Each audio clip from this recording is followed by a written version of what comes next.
नमस्कार दोस्तों, Indo Pacific economic framework जो कि यूनाइटेड स्टेट द्वारा बनाई गई थी एक समय पर ताकि चाइना को काउंटर किया जा सके। इसके अंदर चीजें क्लियर नहीं रखी गई थी। उस समय पर मार्केट एक्सेस वगैरह की कोई भी बात नहीं हुई थी। इसके अंदर 4 अलग अलग पिलर जो है वो यूनाइटेड स्टेट्स के प्रेसिडेंट द्वारा कहे गए थे, जिसके अंदर से एक पिलर था ट्रेड पिलर, जिसके अंदर भारत ने ज्वाइन नहीं किया था। बचे हुए 3 पिलर के अंदर भारत ने उस समय पर ज्वाइन किया हुआ था। अभी क्या हो रहा है कि इंडो पैसिफिक इकोनॉमिक फ्रेमवर्क के अंदर मार्केट एक्सेस से रिलेटेड चीजों के ऊपर बात हो रही है। भारत को अभी तक क्लियर नहीं है कि मार्केट एक्सेस मिलेगा तो कितना मिलेगा, उसके बदले भारत को मार्केट एक्सेस देना पड़ेगा या नहीं। ऐसी कंडीशन में भारत का कहना यह है कि हम लोगों को मार्केट एक्सेस दो, और उसकी डिमांड जो है भारत ने इंडो पैसिफिक इकोनॉमिक फ्रेमवर्क के सामने रखी है। तभी भारत जो है वो फिर ट्रेड पिलर के अंदर ज्वाइन करने की सोचेगा। पर अभी देखो नेगोशिएशन चल रहे हैं। ऐसी कंडीशन में भारत अगर ट्रेड पिलर नहीं ज्वाइन करता है या फिर ज्यादा इससे दूर रहता है तो उसकी वजह से भारत को क्या नुकसान हो सकते हैं। भारत की too big to poor mentality क्या है, जो कि इकोनॉमिक सर्वे के अंदर भी बताई गई थी। उन चीजों के ऊपर मैं शुभेंद्र चौहान आप लोगों के साथ में डिस्कस करूंगा। बट उसके पहले आप लोग मेरे साथ में SRC10 टेलीग्राम ग्रुप के ऊपर जुड़ सकते हो। मेरे क्लास की अपडेट, पीपीटी, पीडीएफ सब कुछ आपको यहाँ पे मिल जाता है। इसके अलावा दोस्तों, अगर आप लोग को यूपीएससी सीएससी की तैयारी करना है तो आप लोग उड़ान बैच के अंदर हम लोग के साथ में जुड़ सकते हो, जहाँ पे इंडिया के टॉप एजुकेटर मैं, Mahipal sir, Nidhi ma'am, Kinjal sir, Aniruddh sir आप लोगों को पढ़ाने वाले हैं। जहां पर 900 लाइव क्लासेस आप लोगों की ली जाएंगी। क्लासेस के अंदर आपके डाउट क्लियर कराए जाएंगे। प्रीलिम्स और मेंस की आप लोगों को टेस्ट सीरीज दी जाएगी। लाइव क्लासेस आप लोगों की ली जाएगी, जिसके अंदर आंसर राइटिंग की प्रैक्टिस भी कराई जाएगी। इवन आप लोगों की क्लासेस टॉपर्स लेंगे। 2 टॉपर्स अभी आप लोगों की क्लास ले रहे हैं, और भी टॉपर्स को हम लोग हमारे साथ में जोड़ रहे हैं। अभी रिसेंटली आप लोगों ने गगन मीना सर और डॉक्टर आदित्य शर्मा सर को देखा होगा। जो लोग अभी आप लोगों की क्लासेस ले रहे हैं तो आप लोग बिल्कुल से इन क्लासेस के अंदर जुड़ सकते हो। ये कोर्स के अंदर इतनी सारी फैसिलिटी आपको केवल 7,999 के अंदर मिल रही है। आप लोग कोड यूज कर सकते हो SRC10, लिंक मैंने नीचे पिन करा दी है, जिसके बाद में आपको डिस्काउंट मिलेगा। और याद रखना, SRC10 कोड का यूज करने के बाद में आप लोगों को मेरे द्वारा 1-on-1 मेंटरशिप भी मिलेगी।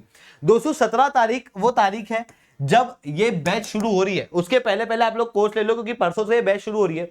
इसके अलावा अगर आप लोग हिंदी मीडियम के बच्चे हो, मतलब देखो उड़ान बैच इंग्लिश है, जहां पर हिंदी में पढ़ाया जाता है, पीछे कंटेंट इंग्लिश में होता है। पर अगर आपको कंटेंट भी हिंदी में चाहिए तो आप लोग बोध बैच के अंदर जुड़ सकते हो, जो आज से शुरू हो रही है।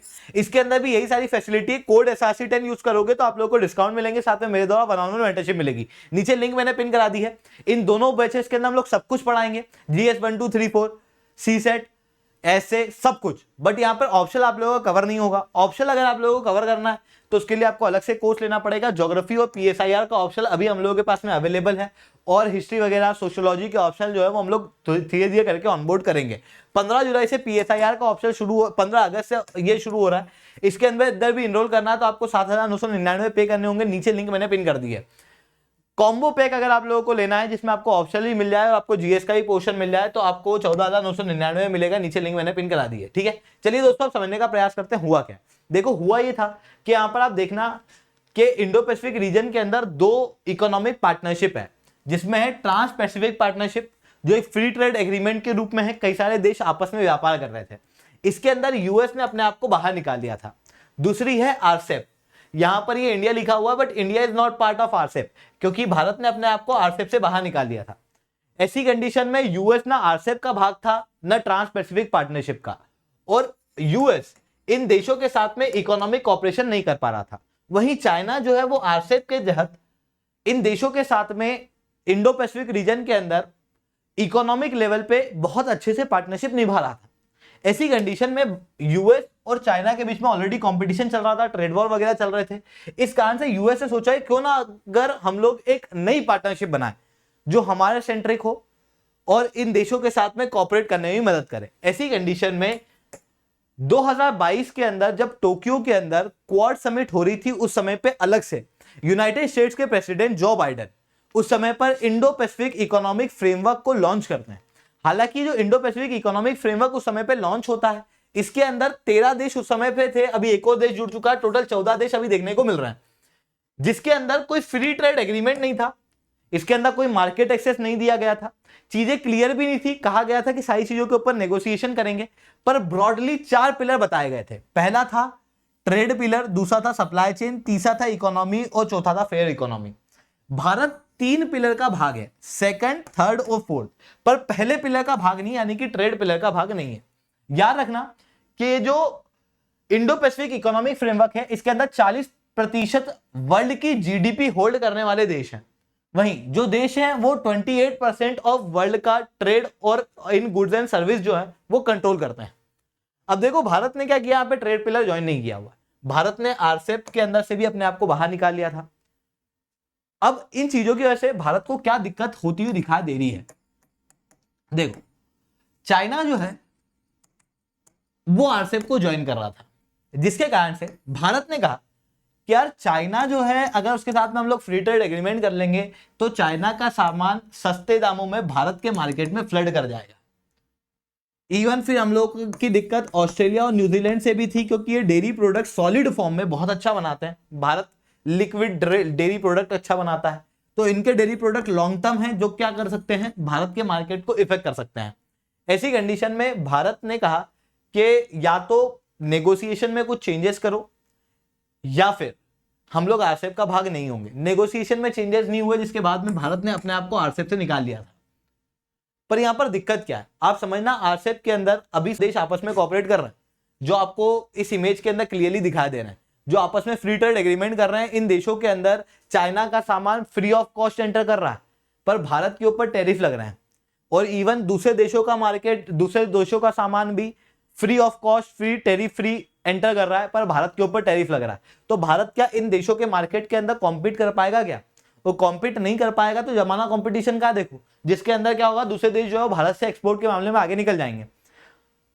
ऐसी कंडीशन में समस्या जो है भारत को आनी है। इस कारण से आजकल जो देश है वो फ्री ट्रेड एग्रीमेंट कर रहे हैं, और उन्हीं के साथ में भारत को भी जुड़ना चाहिए।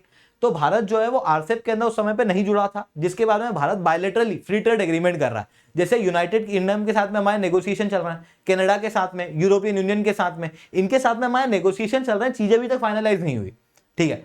वहीं आप भारत की मेंटालिटी जो है वर्ल्ड ट्रेड ऑर्गेनाइजेशन में भी ऐसी देखोगे, वहां पर ही भारत का यही कहना रहता है कि देखो हम लोगों को मार्केट एक्सेस आप लोग दो, हम किसी को मार्केट एक्सेस नहीं देंगे। तो भारत की ये too big to poor mentality है, जहां पर हम लोग बड़ा देश तो हैं, पर जब मार्केट एक्सेस या किसी चीज की बात आ जाती है तो उस समय पे हम लोग क्या कहते हैं कि यार हम तो गरीब देश हैं, वो वाली मेंटालिटी आ जाती है, जिसके कारण से चाइना इस तरीके की चीजें कम करता हुआ दिखाई देता है। चाइना अपने इंटरेस्ट के अंदर दूसरे देशों के मार्केट को कैप्चर करने की ज्यादा कोशिश करता है एग्रेसिवली, जिसके कारण से चाइना का एक्सपोर्ट जो है वो लगातार बढ़ रहा है, पर भारत के साथ में ऐसा नहीं हो पा रहा है। ये मैं नहीं कह रहा हूं, ये इकोनॉमिक सर्वे की ऑब्जर्वेशन है। इवन भारत के यूनियन मिनिस्टर पीयूष गोयल बहुत अच्छी चीज ऑब्जर्व करते हैं कि अगर हम लोग फ्री ट्रेड एग्रीमेंट करते हैं, आरसेप वगैरह के अंदर ज्वाइन होते हैं, तो फ्री ट्रेड एग्रीमेंट कभी वन साइडेड नहीं होता, ये डबल साइडेड होता है। मतलब वो हमारे देश के अंदर एक्सपोर्ट करेंगे तो हमारे देश के अंदर जो प्रोड्यूसर हैं उनको भी तो मौका मिलेगा कि वो दूसरे देशों के अंदर एक्सपोर्ट कर सकें। भारत ने पहले भी बड़े समय तक सोशलिस्ट पॉलिसी को अपनाते हुए अपने मार्केट को क्लोज रखा, बाहर की कंपनियों को आने नहीं दिया। उस समय पर पीएसयू वगैरह के जरिए सारा डेवलपमेंट हुआ। ऐसी कंडीशन में भारत का डेवलपमेंट बहुत अच्छे से हो नहीं पाया, भारत के अंदर जो कंपटीशन है वो उस लेवल पे बढ़ नहीं पाया, जो एनिमल स्पिरिट है वो बिजनेस के अंदर डेवलप ही नहीं हो पाई।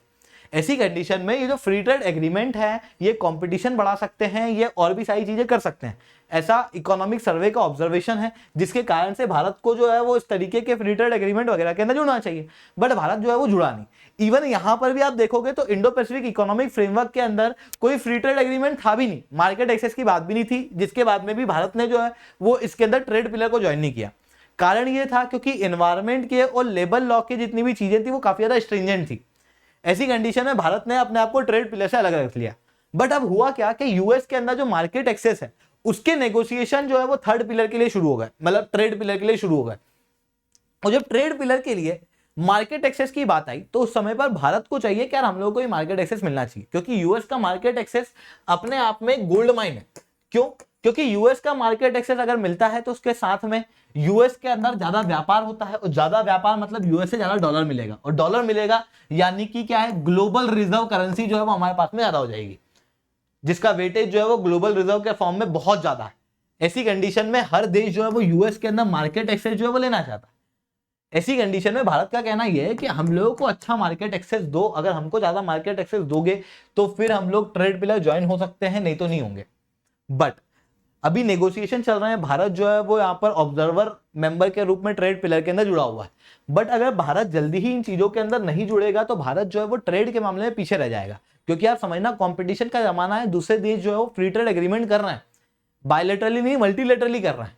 ऐसी कंडीशन में अगर भारत इन चीजों के प्रति स्लो रिस्पॉन्ड करेगा, हालांकि ऐसा नहीं है कि बिल्कुल आंख बंद करके हमारे खिलाफ भी चीजें तो भी कर लो एक्सेप्ट, वैसा नहीं, यहां पर बिल्कुल सोच समझ के भारत को जो है वो जल्दी डिसीजन लेना चाहिए ऐसी चीजों के ऊपर, क्योंकि इकोनॉमी जो है वही एक मजबूत मिलिट्री और एक मजबूत राज्य व्यवस्था बनाती है। अर्थशास्त्र के अंदर एक क्लियरली लिखा हुआ है। इतना ही नहीं दोस्तों, यहां पर वैसे इंडो पैसिफिक इकोनॉमिक फ्रेमवर्क के अंदर ट्रेड पिलर को ज्वाइन करने में थोड़ी सी दिक्कतें भी हैं। जैसे चीजें जो है वो इंडो पैसिफिक इकोनॉमिक फ्रेमवर्क के अंदर बहुत ज्यादा क्लियर नहीं है कि मार्केट एक्सेस मिलेगा तो कितना मिलेगा, हमको कितना देना पड़ेगा। ऐसी कंडीशन में भारत ने अभी इमीडिएट रिस्पॉन्ड नहीं किया, हालांकि बाकी 13 देश जो है वहां पर रिस्पॉन्ड कर चुके हैं। ठीक है तो दोस्तों आज के लिए इतना ही रखते हैं। लेक्चर अच्छा लगा हो तो लाइक करना, लेक्चर बहुत अच्छा लगा तो SRC10 कमेंट करना। इसके अलावा अगर आप लोगों को यूपीएससी सीएससी की तैयारी करना है तो आप लोग अनअकैडमी प्लेटफॉर्म के ऊपर जुड़ सकते हो, जहां पर आप किसी भी सब्सक्रिप्शन के लिए अगर SRC10 कोड का यूज करोगे तो मेरे द्वारा 1-on-1 मेंटरशिप मिलेगी। अनअकैडमी प्लेटफॉर्म इंडिया के अंदर कई सारे टॉपर्स ऑलरेडी दे चुका है। अगर आप लोगों को जुड़ना है और अगली बार अपना नाम यहाँ लाना है तो बिल्कुल से आप अनअकैडमी के ऊपर जुड़ सकते हो। घर बैठे आपकी पढ़ाई जो है वो हो पाएगी किफायती रेट के अंदर। दोस्तों आज के लिए इतना ही। That's all from my side. जय हिंद जय भारत।